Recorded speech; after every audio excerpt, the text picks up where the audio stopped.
Hi,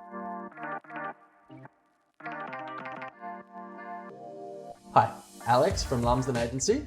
Welcome to the monthly catch-up for July. So clearance rates this month sat between 60 and 70%, which is relatively high for this time of year, but it's important to note that that's from around 150 to 250 auctions a week, whereas in peak times, we'd see 600 to 700 a week. Medium house prices in Sydney dropped by 0.9%, but considering that over the last 12 months, we're still up about 12%, that's pretty good.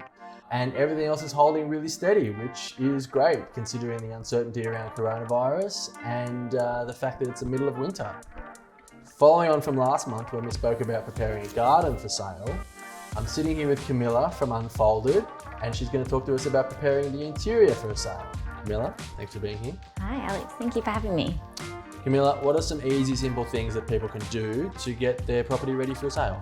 Yeah, easy. So I guess initially decluttering, it's always a big one. We do hear it a lot. What that really means is simplifying the home. Not just sort of taking away family photos and things like that. It's more so you might have such large pieces in the home that maybe just aren't needed. So a spare side table here and there, or you've overdone it with rugs in every corner. So it's extra just lounge chairs, extra like armchairs, things like that. A lot of the time they might be too big for the space anyway.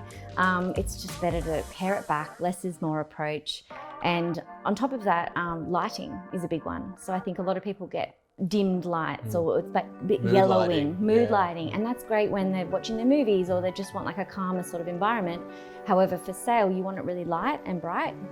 So if you are lacking natural lighting in a space, it's really good to bring in floor lamps, table lamps, things like that, and just lighten the upholstery as well. So you might need to lighten some cushions rather than having deep reds, browns and blacks, even just swapping them out for some linens or pastels or something like that can always work as well. What are some important things that you often see people miss? So we touched before on furniture that was too big. That's something that I often see when I walk in. Family photos is something that I often comment to people when they're preparing a property, and people say, oh yeah, they hadn't really thought about that. What are some things that you see? Yeah, well I guess when you say they haven't really thought about that, it's because they might have been living there for 15 years.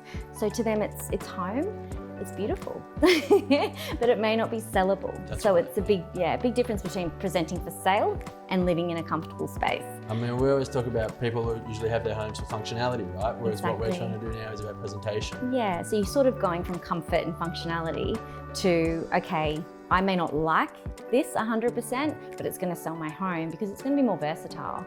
So even linen, changing out the linen. So sometimes I'll walk into a space and might be a husband and wife, and they love their beautiful floral purple, green and orange linen.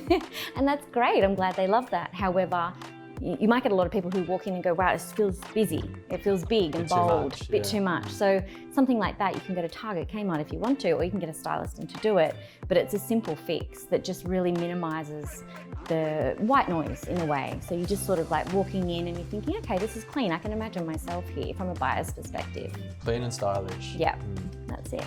Talk to me about some, I don't want to use the word mistakes, but have you seen people overcapitalise on things when they're preparing a home, and maybe things that seemed important but maybe weren't, that they could have focused on some other things? Yeah, definitely. So I've seen people who say, oh, I can't afford styling, we're redoing the kitchen, redoing the bathroom, getting the floors ripped up. And I'm thinking, oh no, you don't need to do that, because that's all well and good, but the buyer might come in and they might change that anyway. Exactly. So do the best you can. If you need to get them resanded, for example, invest in that.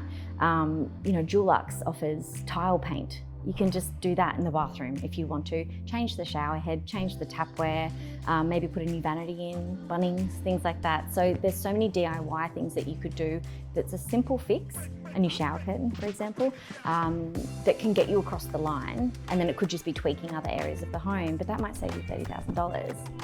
And you might get the same. $200,000. Exactly. Let's talk about from a buyer's perspective for me. So let's just say that I've already bought a house, and there's a couple of things we touched on: kitchen, bathrooms.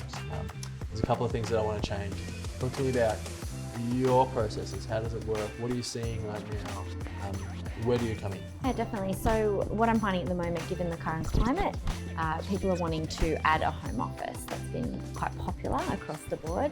So whether it's bedroom 5 or the granny flat or the study that was tiny and now it needs to host 2 or 3 people, it's that type of thing. So people are really wanting to invest in that, especially ergonomically as well. They're needing that space to be big and it needs to have everything they need to work from home. So I guess what you're saying is that people should be able to see the potential of properties, even if it's not exactly what they want right now, they can still make little changes along the way. Yeah, definitely. So on that, tell me a little bit about Unfolded. Yeah, sure. So I guess from my perspective, having 7 years in the industry, mainly in property styling, but also in interior design, I saw a bit of a niche. So what I was finding is that a client would maybe, or a vendor I should say, would maybe not have $5,000-$6,000 for their styling of their home. However, they were keeping their sofa, their dining table, their bar stools, things like that, their outdoor setting, taking that to the new home. So it just needed tweaking.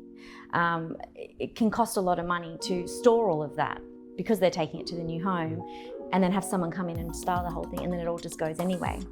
So I guess from my perspective, what I offer is a bit of a niche service and I'll sort of work with them to tweak the home. So we'll buy things that they might need.